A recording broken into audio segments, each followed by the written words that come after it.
Hey, what's going on, everybody? The boys and girls, ladies and gentlemen, children of all ages. It is Thursday at 5, moved to Friday at 3. But that's okay, because we have somebody on the program, because we do what we can to provide to you, the veterans, the dependents, and everybody else in beautiful Cochise County, especially Sierra Vista, right here at the Warrior Healing Center, Rising Eagle Studios, and anything else I could think of to go ahead and put in that sentence. It is me, Erik Z. Welcome, everyone, to the Cochise County Spotlight, shining bright on another veteran-owned business. And today's veteran-owned business, I am pretty sure everybody knows. You've seen it one time or another. I know I've seen it several times. You're all over Facebook. I'm not going to lie. You definitely are. I make it that way. That is a presence. That is a presence. We work with Todd and everybody. So that definitely. It's like just looking out there like, what is it? Pop in the first letter. Boom. There it is. Like, all right. I got it. Rick Hackney? Hackney. I am going to mess up a whole bunch of words today, boys and girls. Well, welcome to the program. Nice to see you. Nice to meet you. Nice to meet you. So, as we know, you run Sahara, Yes. which, and here's where we test my short-term memory. Southern Arizona Humanitarian Aid and Relief Alliance? Resource Alliance. I was this close. Almost so close. We're going to get into exactly what you do because that's going to be the meat and potatoes. But let's talk about where you're from. I mean, obviously you have a story. And that's some of the song lead-in that'll do for it. It's less than 5 seconds, so there's no copyright to worry about it in any way, shape, or form. So, looking at your hat, Vietnam vet, what brought you into military? I joined right out of high school. I graduated in 74. I went in on a 6-month delayed enlistment to try to get to Vietnam as fast as I could, and unfortunately I didn't make it. I was at the tail end of it. The two companies before us were the last ones to go. It was just more or less mop-up stuff. It was pretty much over by the time I got there, but I'm a Vietnam era veteran. Well, thank you very much for that. I tried. Dang. Everybody tries to go in for one reason or another. So anyway, I went on to become a rescue swimmer in the Coast Guard. Okay. And let me call you back.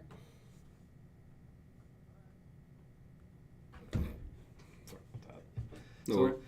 And I spent 4 years in the Coast Guard and decided I wanted to go on to becoming something else other than living on the ocean. I didn't care for the ocean too much after being a desert rat. And after that is a big 180-degree change. Swimming around with sharks and getting shot at while the sharks are in the water wasn't fun. But I enjoyed being a rescue swimmer. I enjoyed saving people's lives and stuff. It was That's a lot good. of fun. So, and you said you were in there for 4 years? 4 years, well, 6 altogether. 6 altogether, but 4 for the Coast Guard. Right. Okay. No, 6 altogether. Oh, 6 altogether. Yeah, it was Coast 2 Guard. Okay. years, 2 years. 4 years active and 2 years inactive. Okay. So after you did all that, you completed that, where did you go from there? Did you go back? Where's your hometown? Was Tucson. You went back to Tucson? Yeah, Okay. and I didn't like it. I had kids back then. I didn't like Tucson when I left it. That's why I left it. It was getting to be too liberal back then. And came back to Tucson, and I didn't like the neighborhood we were in or anything like that. So we saw a sign or advertisement in the newspaper about a trailer for rent down here in Sierra Vista. And I'd never even been to Sierra Vista, so we came down and we were paying $500 a month for a place up there that was a little bitty place.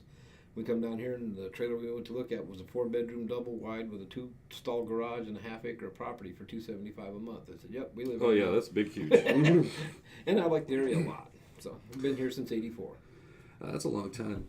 It's a real big secret over here, and then once you get over here, then you realize there's a lot of good things over here. I mean, pro, con, give or take, work with that bet. I've been here twice. 94, 98 was my first time when I was with 19 SIG when it was over here on Pachuca. And then the second time when after retiring, came here 2014. We knew the area. Amazing, the people were still here. And I've liked it ever since. I mean, it's quiet, sometimes Weather's too usually quiet. pretty decent. Mhm. Yeah, and there's lots of stuff to explore. Oh yeah. You know, not a lot of nightlife, but Are you a walker? I don't walk so much. I go four-wheeling a lot. Oh, okay. I've got quads and jeeps and stuff like that. Okay. Side by side stuff like that, or Nah, that's too expensive. Oh. I got old jeeps. well, every time I see them with the night light on Christmas, Yeah. I'll see a lot of them driving around. Yeah. So okay, so you you got out, you went to Tucson. You said no, came over here and been here for a while. What brought you to your business for Sahara? Well, after we retired, me and my girlfriend now, we actually went to high school together 40 years ago and ran into each other here in Sierra Vista. We went to high school in Tucson. And we hooked back up, and we were working with a bunch that had a homeless camp behind Walmart. It was called Veterans on Patrol. And we worked with them for a while. They were here for about 2 years, and then the city and the county finally run us all out, saying there wasn't enough homeless people here to for us to be doing what we were. Right. So they basically shut us down, and we were sitting at the house one day, and the same group called us up and said, "Hey, we're going to Hurricane Harvey. You want to go?" And me and her looked at each other and said, "Sure, why not?" So we went to Hurricane Harvey and spent 8 days down there in the parking lot of the mall, Port Arthur Mall, standing ankle deep in water, giving supplies to people that had lost everything. Yeah. And that was a changing moment for my life. Mm-hmm. I came back and I said, "Well, I can't run all over. I'm too old to run all over the country doing this stuff, but we can make a difference here at home." And we started it out of our house. And first we started with a little food pantry. Then we had a fire in the neighborhood, and we knew the firefighters, the local guys and stuff, and they called us and said, "Hey, can you come over here and help these guys?" And went over there, and they lost everything. They had no diapers for the 3 kids and stuff, and we went back and got diapers and toys and stuff for the kids and sat with them. And then we thought, well, maybe this is something we need to do on a regular basis. So we have since then turned out for people that have fires and victims and stuff like that. And we started asking for donations to help these people. And next thing I know, my whole yard and house is full of stuff that's been donated. And that's amazing. And we bought a 12 by 16 foot Mr. Shed. That was our first food pantry. So we had that there at the house. And pretty soon it was getting overwhelming. We couldn't even walk through our house because all the stuff in it everywhere. So we found the building across from Sunny D's restaurant there and rented it about 5 years ago. Okay. And then the building next to it's our food pantry. So we got both those two. And then this last year there was a paint shop in the building behind us. They moved out, and we have acquired that building too. So we've doubled the size of our thrift store in the last 6 months. That's nice. Yeah. Yeah, because like I said earlier, you just get on Facebook or any type of social media, guaranteed to see your company's name, helping out a whole bunch of people. That's what we do. First responders. Yep. Military. Wildfires. We get donations of bottled water and comfort supplies that we take to the outlying fire stations that don't get government help, and we keep them stocked with like lotions and foot powder and munchies and water and stuff like that they can take if they go to a wildfire. Yeah, and what was the last big wildfire? I want to say it was like not 10 years ago, but it was well before that, maybe 15. Yeah, I can't remember the name of it either. I fought that fire. I was a wildfire then. Oh, okay. The Monument Fire. Monument Fire. Okay. Yeah, that was a big one. I had tow trucks. I was running a tow truck business at the time, and I actually moved 3 families, all their stuff into my lot over there where I lived at, and for 2 weeks we had people living in the yard doing barbecues and stuff like that. And that was before we even thought about doing this. That was way back when. But yeah, there's real need for what we do. Our biggest problem is when we show up at a fire, the firefighters go in there and tell people, "Here, go stand over there. Let us fight the fire." Well, these people are standing there losing their everything and don't know what to do. We show up and we give them a focus. You know, this is what's going to happen next. The Red Cross will show up. Meanwhile, you need anything, we'll go take you to our shop and get you whatever you need, clothes and food. So basically, you're more like the short term before the long term comes in and goes ahead and helps. We're just stopgap. Right. Yeah. Okay, I'm thinking, obviously, you just said water and then some other clothing supplies. What supplies do you normally look for, or that it's more like on a demand on a basis? We always need water, Gatorade, munchies, snacks, anything for the food pantry. We'll take any kind of food we can get. Right now we're servicing about 140 families a month, feeding them. Okay. So 140? Yeah. Wow. Well, it's basically 70 of them twice a month. Right. So it's 140 total, and that's just families, not the total amount of people. There's some of them have 8 or 10 people in their families. Mm-hmm. So it started out as a little thing. We were doing like 15 to 20 people twice a week, and then it got to be real big, and we moved it to twice a month, doing it on Wednesdays. And we also have a guy that brings us stuff like dishwashing soap, laundry soap, toothpaste, toothbrushes, and medical supplies and stuff like that, women's supplies and stuff. So we offer that stuff too. Baby supplies. What do you offer? You said you had a thrift store, so what do you normally offer in there? Everything. You would be amazed what comes through there. We have everything from pedal type Singer snowing machines.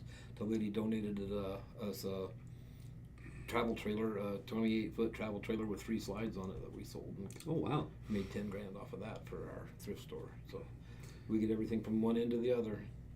We get a lot of antique stuff comes through there. A lot of people are moving and they just don't want to take the stuff with them, so they'll just say come and get everything from the house. And, Okay. our biggest problem right now is volunteers. We need bodies to help, because especially since we doubled the size of the place. What are you at right now? We have 4 people working the whole place, and that includes the food pantry and us bringing food in and out. We have to bring the food in before we can hand it out. Mm-hmm. So we can always use volunteers. I'm not guessing like a set number, but what would be ideal, or at least, I mean, anybody come out there, obviously, just come out and help. We'd But like to have like 8 or 10 people there. That'd be Not good. what we got now. We got like 4. If we Mhm. had 8, that everybody'd have a helper. It's kind of hard doing it by yourself a while.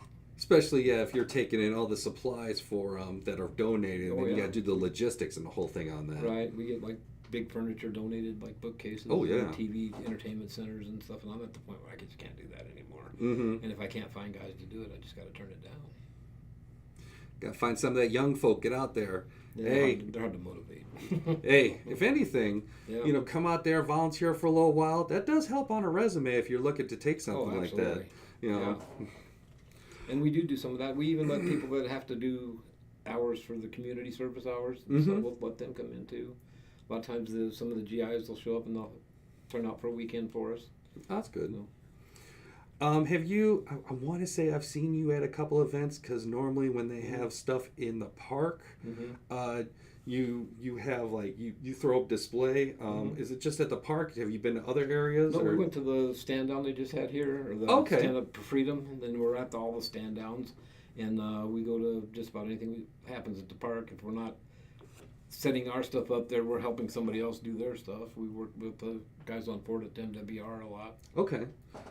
Try to get your name out there so people Yeah. if they're like, well, I know I've heard of it. Going, well, here's the table. Here's all the information that we do. Yeah, and stuff that's like what we this. do. And we get little handout bags with some water and goodies in them, so if they're walking around, they can hydrate and whatever. Do you have any future any outlook on places that you'll be coming up? Probably, but I don't know the dates. That goes to our girls that set that stuff up. Oh, okay. They let me know when it has to happen to be there. Stop. That's the lady who loaned me a tractor to fix my yard. Oh, well, I'm not going to keep you up. I got a bunch of that stuff they tore up off the highway, the asphalt that they tore up. Oh, yeah, They were Steve. selling that stuff for $1 a ton. I Steve bought from Steve's 250 Woodworking tons. got a lot of that too. Yeah, so now I got to go spread it. That's going to be a big job too. Yeah, it is. I know when I talked to him last, he was supposed to be here one day, but he had a lot of that stuff, and the sun really got to him.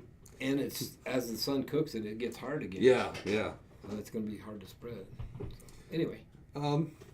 So future events, keep an eye out. You be at Yeah, and we do fundraisers at all the restaurants around here and stuff too, so watch for those. That's when they come, and if they say that they're here for us, we get like 10 to 15% of their whatever their meal was. Okay. I know I saw one social media presence. It was a Facebook group. Mm-hmm. Did you have any others? We actually have a web page too. That's Okay. SarahHelps.com. All right, because It's not used much. We usually use Facebook's our biggest one we use. we'll be making sure to put that in the intro to this video, so Yeah. people know that you could check out, and it'll be up there. But Sahara Humanitarian. No, SarahHelps.org. Oh, SaharaHelps.org. Yeah. The Facebook group It's Sahara. Sahara Right. Humanitarian Resource Incorporated. Yeah.